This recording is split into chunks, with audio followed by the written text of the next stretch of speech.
way beyond the spirit of the social contract, that has gone way beyond the spirit of the federal constitution. And that's where we are saying, look, you have that special position, there's no question about it, but you're expanding it to say that you have that special rights and privilege over everything in the society. I think that's unfair to the minority races in this country. Mm-hmm. We're going to go for a break. We'll be right back. Okay.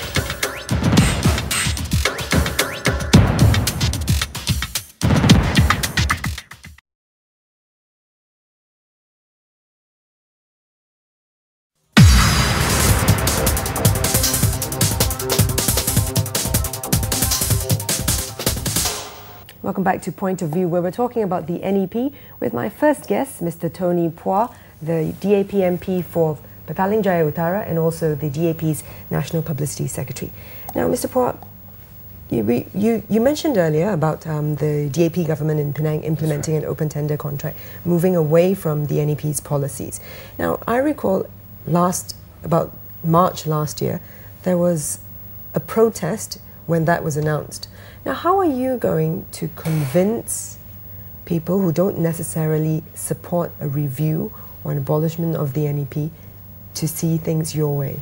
I think the most important thing that we need to do now is to implement change while there are resistance and show over time that with that change, the lot of the Malays actually improve better than they were when they were under the previous administration. I think one of the most important elements... How is that? Because this is essentially still a pro-Bumiputra policy. That's right. But I mean, moving away from that... Moving away from that will actually equip the Bumiputras to be a lot more competitive, to focus more on the business practices like your profitability, your cost management, your performance, your deliverables, your quality, to ensure that you win the contracts. And the way we are doing it, we are not doing it in the sense that every single thing we go on open tenders. So we focus on the bigger projects first, and slowly as time goes by, as Malays or as contractors get more competent, then we lower and lower the benchmark to a point where everything can be open competition. I think that approach will actually bring about change in the sense that Malays will start getting more confident about their business practices,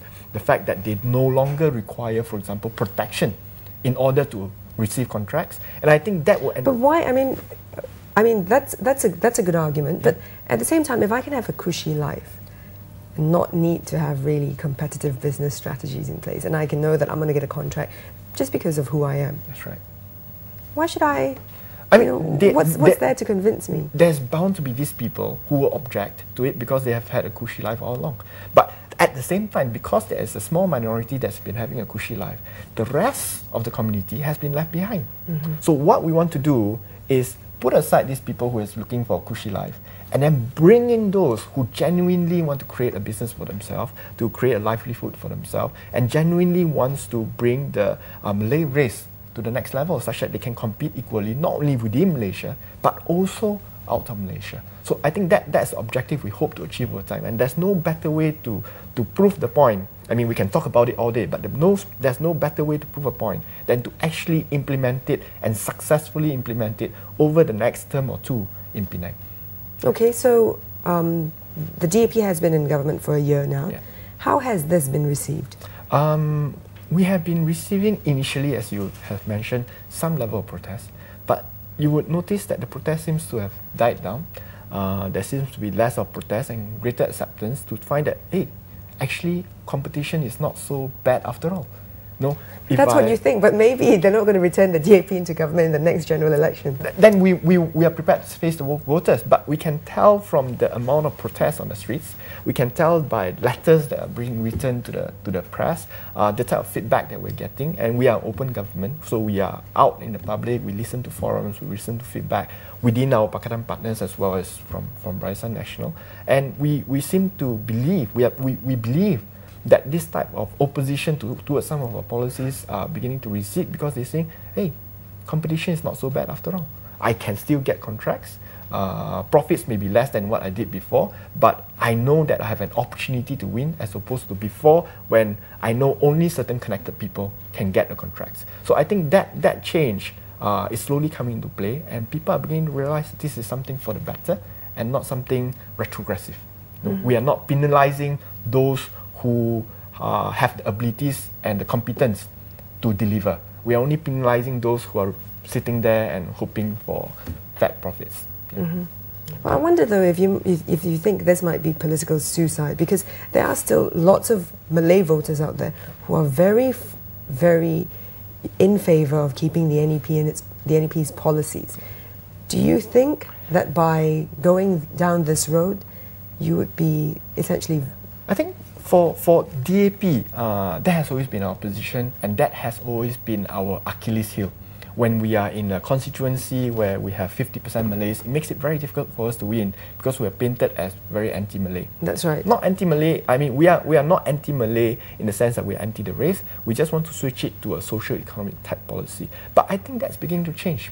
And with all due respect with all respect to Datuk Sri Anwar of Pakatan of Parti Keadilan Rakyat, he has taken a very bold step in order to introduce the new economic agenda, where it is no longer based on race, but actually based on needs. And what he did was that he took this policy, instead of just announcing to the Chinese and the Indians and speaking to the converted, he actually took this policy and went down to all the kampong and start selling the need to remove the policy based on race, to remove NEP altogether and implement a new policy based on needs. I think with that sort of momentum, and with the more educated Malaysian population coming of age and coming into the voting pool, they are beginning to realize that that actually works, that can work. And we are beginning to see this trend whereby possibly the older generation Malays are still stuck with the NEP mindset, but the younger ones are beginning to be converted to one where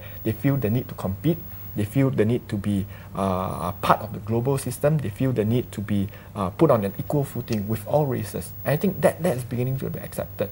And because of that, I think in the last elections also, DAP received some, more positive response from the Malay community as well. So it's a... Well, I don't know, some people might say that those were just protest votes against Barisan. They could be protest votes, but that's a start. The fact that it's no longer a taboo to actually vote for DAP. I mean, in the past, voting for DAP is like, a traitor to your own race. But today, even if it is a protest vote, they actually voted for DAP. And that's a major change in mindset required. And hopefully that's a step moving forward in the longer term. I mean, we don't know whether it's 5 years or 15 years or 25 years, but we know that it's a positive step moving forward. And I think PKR in this particular aspect has played a major role because they have gone to the Malay community, led by a Malay, Datuk Sri Anwar, and they have convinced a substantial portion of the population that NEP is bad for the country, bad for Malays itself, and we need a policy that's based on needs, and that would actually serve the Malays better. Okay. Judging by what you've heard from the government, from Datuk Sri Najib has said that, gradually this is going to be liberalised. And also, but then just earlier this week we had Mingguan Malaysia coming out to say, well, the affirmative action policy is still going to be in place. How hopeful are you that there's going to be a review of the NEP? I believe that there will be a review of sorts. I'm not hopeful about the tangible aspects of the review. I think this is not the first time that NEP is being reviewed. NEP officially is supposed to have ended in 1990. Yeah, just that the policies are... The policies have continued to remain. There was actually a National Economic Council that was set up in 1990 to review the next stage of policies, but that was abandoned altogether. So there has been a lot of steps being taken over the past 20 years, now and then, with new prime ministers coming in especially, to review the policy, not just NEP, of many other policies, but the results have never been encouraging. It has always been very piecemeal or just deals with the surface matter. It doesn't deal with the substance of the policy, mainly due to a lot of internal resistance within the political parties within Barisan Nasional. Yeah. So I'm not that hopeful. I hope he does it. I hope he's able to remove NEP and bring in something that benefits all poor Malaysians, but I'm not hopeful that will happen. Okay, all right. Okay, Mr. Pua, thank you for being on Point of View. Now we're going to take a short break, but we'll be right back with our second guest. Don't go away.